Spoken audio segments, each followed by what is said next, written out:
नमस्कार। आज की इस विशेष चर्चा में आपका स्वागत है। आज हम चक्र ध्यान और नाभि ध्यान के विषय में दो प्रमुख बिंदुओं को आपके सामने रखना चाहेंगे, क्योंकि सभी के जीवन में ये तो इच्छा है कि हम बहुत कुछ प्राप्त करें, तुरंत जो है हम समस्त चक्रों को अपने जागृत कर लें, लेकिन उससे पहले की तैयारी और उस क्रीड़ा को, उस लीला का आनंद लेने का रस बन नहीं पाता। और इस कारण से जब हम इस यात्रा पे निकल जाते हैं और तैयारी पूरी ना हो तो बहुत सारी समस्याओं को, बहुत सारी परेशानियों को झेलते हैं। अब इसको आप ऐसे भी रिलेट कर सकते हैं, आप कहीं यात्रा पे जा रहे हो एक स्थान से दूसरे स्थान पर, और आपको लगभग लेट से 5 से 6 घंटे या 7 घंटे 10 घंटे लगते हों। ऐसे में आप अपने खाने पीने की व्यवस्था, अपने वाहन में तेल की व्यवस्था, अगर पंचर होता है तो उसमें स्टेपनी की जरूरत, ऐसी बहुत सारी छोटी छोटी सी तैयारियां आपको करनी पड़ती हैं कि अगर आप वो तैयारियां ना करें तो यात्रा दुखमयी भी हो सकती है। आप चले तो थे उस आनंद के लिए, लेकिन वो आनंद की जगह पर एक समस्या बन के रह जाती है कि ये काम करने में इतना समय लग गया, वो काम करने में इतना समय लग गया, और किसी प्रकार से बस वो यात्रा हो पाई। अन्यथा वही यात्रा बहुत ही सुखमय, आनंद पूर्वक संपन्न होती। ऐसा बहुत बार बहुत लोगों ने अनुभव किया होगा अपने जीवन में। इसी प्रकार से हमारे चक्र साधना की या चक्र ध्यान की यात्रा भी है।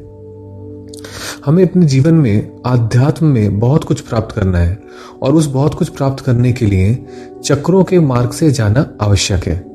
परंतु समस्या क्या है? समस्या यह है कि हम प्रिपेयर्ड हैं, तैयार हैं या नहीं है। और उसमें भी दो बिंदु हैं जो मैं आपके नोटिस में आज लाना चाहूंगा, आपके ध्यान में तथ्यों को लाना चाहूंगा। पहला, क्या ऊर्जा की क्रीड़ा या प्ले को ट्रेन किया गया या एनर्जी ट्रेनिंग करी गई? पहला तो ये बिंदु। दूसरा, उस ऊर्जा को जो दिशा दी जानी है वो दो जगह है हमारे शरीर में, उन दोनों में से कहां आप लेके जाना चाहते हैं और किस प्रकार से लेके जाना चाहते हैं। क्या इसकी ओर आपने ध्यान दिया या समझने का प्रयास किया? अगर नहीं तो फिर आप जो है चक्र साधना में प्रवेश कैसे करेंगे?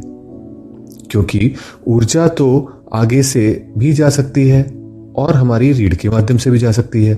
तो अगर आगे से चलेगी तो वहां पर 3 गुणों से युक्त 3 केंद्र हैं, और पीछे से चलेगी तो हमारे षटचक्र हैं। आगे से चलेगी तो प्रकृति है, पीछे से चलेगी तो परा प्रकृति है।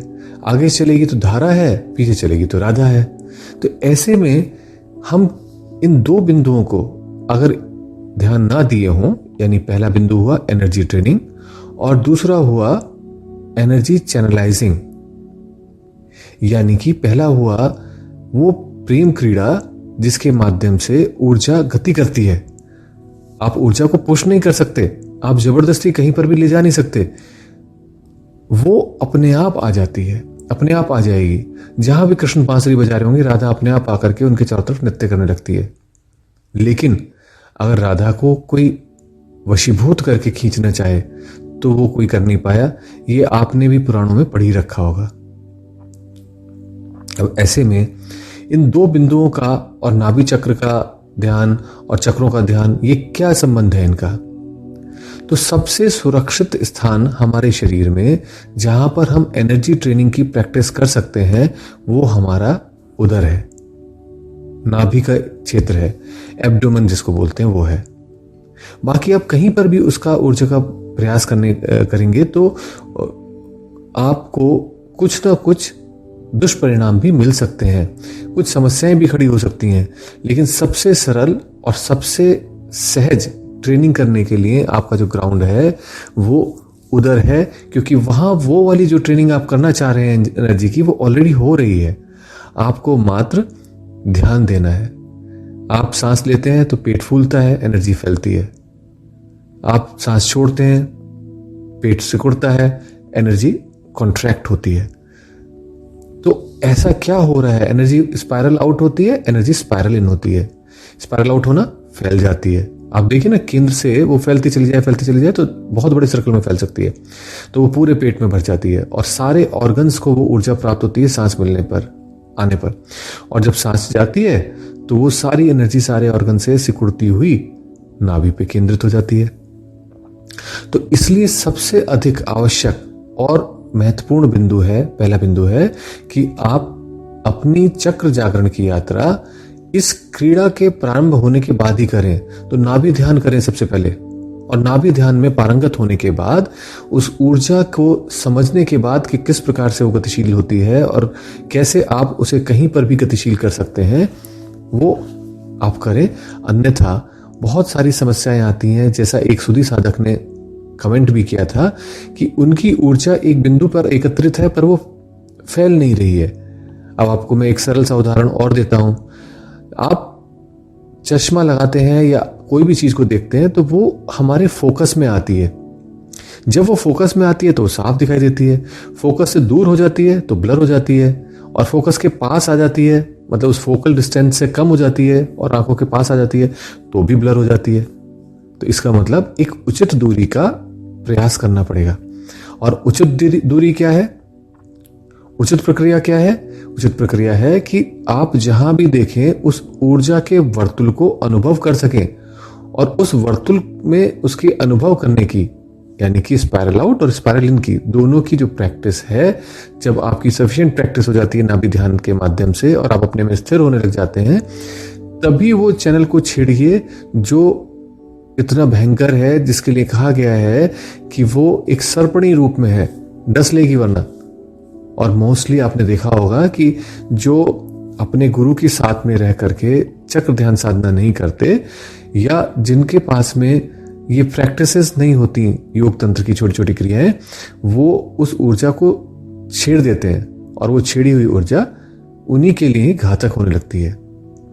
तो इसलिए उचित होगा अपने जीवन को पूरी तरीके से आनंद पूर्वक जिए, या फिर अगर इस क्षेत्र में उतरना है तो प्रारंभ करें उन प्रक्रियाओं के माध्यम से जो जीवन में हमारे को सरल विधियों से, सरल तरीकों से ये समझा सके, समझ सके, या हम उसे अनुभव कर सकें कि हम अपने जीवन की और उदात्त और श्रेष्ठ ऊर्ध्व तलों को प्राप्त हो सके उस क्रिया के माध्यम से। तो सबसे पहली प्रक्रिया क्या हुई? Energy training.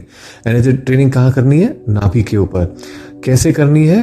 उसके लिए बहुत सारी वीडियोस ऑलरेडी बना करके डाली हैं हम लोगों ने, तो उसको आप देखिए और समझिए कि नाभि ध्यान कैसे करें। और उस नाभि ध्यान में जब आपकी ऊर्जा के स्पाइरल इन स्पाइरल आउट की प्रक्रिया समझ में आ जाएगी, तब आप दूसरे चरण पर वेंचर करें। दूसरा चरण क्या है? ऊर्जा को चैनलाइज करना। ऊर्जा कहाँ चैनलाइज हो सकती है? नाभि से। या तो नाभि से ऊपर जा सकती है, हृदय, कंठ, आज्ञा, ऐसे करके जा सकती है, या फिर दूसरा वो नीचे उतर करके गोनेट्स के पास से होते हुए हमारे पीछे यानी सुषुम्ना में प्रवेश कर सकती है। अब ऐसे में अगर हम देखें तो ये दो मार्ग हुए। जो पहला मार्ग है वो सरल, सहज और वो नित्य हो रहा है, और वो है त्रिगुणात्मक प्रकृति का। हमारे 3 अंग हैं जो प्रमुख हैं, जिनका योग तंत्र में, श्री विद्या में वर्णन किया गया है। पहला है आज्ञा, दूसरा है हृदय, और तीसरा है गोनेट। ये तीनों यानी योनि, ये तीनों जो हैं अंग, एक सत, रज, तम। आप देखते हैं हमारा मन तो कभी रुकता ही नहीं है, तो ये हो गया रज। जो हमारे अंदर प्रेम है वो हृदय में भरा हुआ है, यही है सत का स्थान। और जो सबसे हमें गुप्त रखते हैं जिसको हम, वो है तम, क्योंकि वो एक ऐसी चीज है जिसको आपको लिमिट करना जरूरी है, क्योंकि वो लिमिट होने पर ही आपके जीवन में काम का आनंद ला सकता है। और अगर वो ऐसे ही फैला रहेगा तो आप अपने आप में स्वयं को नष्ट कर लेंगे। तो ऐसे जो हमारे केंद्र हैं, इनमें ऊर्जा का प्रवाह आगे के चैनल के माध्यम से किया जा सकता है और होता है। अब ये हो रहा है स्वतः। इस कारण से अगर आप देखें तो हमारे जीवन में ये सारे स्पंदन नित्य प्रति हमें अनुभव हो रहे हैं। किसी के प्रति आकर्षण, किसी के प्रति प्रेम या करुणा का भाव, और किसी के प्रति बहुत कुछ दिमाग में चलना, सब कुछ होता रहता है ये। तो एक तो चैनल ये हो गया। दूसरा, इसे कहते हैं प्रकृति का चैनल। दूसरा जो है एक ऐसा चैनल है जिसके माध्यम से हम परा प्रकृति से जुड़ जाते हैं। जैसे हम प्रकृति से इस संसार में जुड़े हुए हैं, उसी प्रकार से परा प्रकृति में हम अपने अंतर से जुड़ जाते हैं, अंतर से जुड़ जाते हैं। और वो है जब हम ऊर्जा को मल्टीप्लाई करते हैं, क्योंकि यहां नाभि से जो ऊर्जा जा रही है स्पाइरल आउट करके निकलेगी, वो इतनी नहीं होगी कि वो उन बंद पड़े, हजारों जन्मों से बंद पड़े दरवाजों को खोल सके, ठोकर मार सके और उनको खोल के उन कमरों को साफ कर सके जहां कभी आत्मशक्ति बहुत बलवती थी। तो ऐसे चक्रों को जागृत करने के लिए जो इतनी मल्टीप्लायर इफेक्ट चाहिए आपको, तो वो कहां से आएगा? आपने सुना होगा एक संगीत में बॉक्स आता है जिसे बोलते हैं एम्पलीफायर, पावर एम्पलीफायर। वो आवाज को, वो पूरे साउंड सिस्टम को एम्पलीफाई कर देता है। और इसी कारण से आपने देखा होगा लाउड स्पीकर पे जब कोई बोलता है माइक पे, तो वो इतने हजारों लोग सुन पाते हैं। तो ऐसे ही हमारा जो एम्पलीफायर है वो गोनेड्स में है, वो एम्पलीफाई कर देता है उसको आत्म ऊर्जा के माध्यम से, सेक्स एनर्जी के माध्यम से। और जब वो एम्पलीफाई हो जाता है तो उसके बाद उसे ऊर्जा को हमें ला करके एक ऐसे स्थान पे रखना होता है जिसे मूलाधार कहते हैं। और मूलाधार में जब वो ऊर्जा एकत्रित होनी शुरू हो जाती है तो वही है कारण हमारी ऊर्जा के ऊर्ध्वगमन के प्रारंभ का। तो अब यहां पे जब ऊर्जा एकत्रित होगी तो क्या होगा? ऊर्जा कभी रुकती है? ऊर्जा तो कभी रुकती ही नहीं है। तो वो स्पाइरल इन स्पाइरल आउट करेगी। और जब वो स्पाइरल इन स्पाइरल आउट करेगी तो कभी चक्र का सृजन होगा, कभी चक्र लय होगा, कभी चक्र का सृजन होगा, कभी चक्र का लय होगा। और वो मध्य में जाकर के एक चक्रवत आकृति लेके घूमना शुरू कर देगा। तो ऐसा ही होता है जब हम इस ऊर्जा को चैनलाइज करना शुरू करते हैं। और इसके आगे की ऊर्जा स्वतः ही मूव करती है। और इसके अंदर का जो पदार्थ है, जो चक्रों में गति कर रहा है, यानी जो तत्व है, जो तत्वों में गति हो रही है, इसको नित्य निरंतर हम अपने विभिन्न अंगों के माध्यम से शरीर में कंट्रोल करते हैं, दिशा निर्देश देते हैं। अतः ये आवश्यक है कि आप इन बारीकियों को समझें। नाभि चक्र के ध्यान जितना भी आप कर सकते हैं प्रारंभ में वो करिए, क्योंकि जो भी ऊर्जा जनरेट हुई डेली की डेली, वो भी आपको ला करके वहीं संग्रहित करनी है। इसके ऊपर भी वीडियो बनाई हुई है। और वो जो एक्सेस एनर्जी है आपको डिस्टर्ब ना करे, इसलिए हर बार ऊर्जा को चैनलाइज करके नाभि पे लाना है। नाभि से ही आपको उस ऊर्जा की एनर्जी ट्रेनिंग करनी है, प्रैक्टिस करनी है।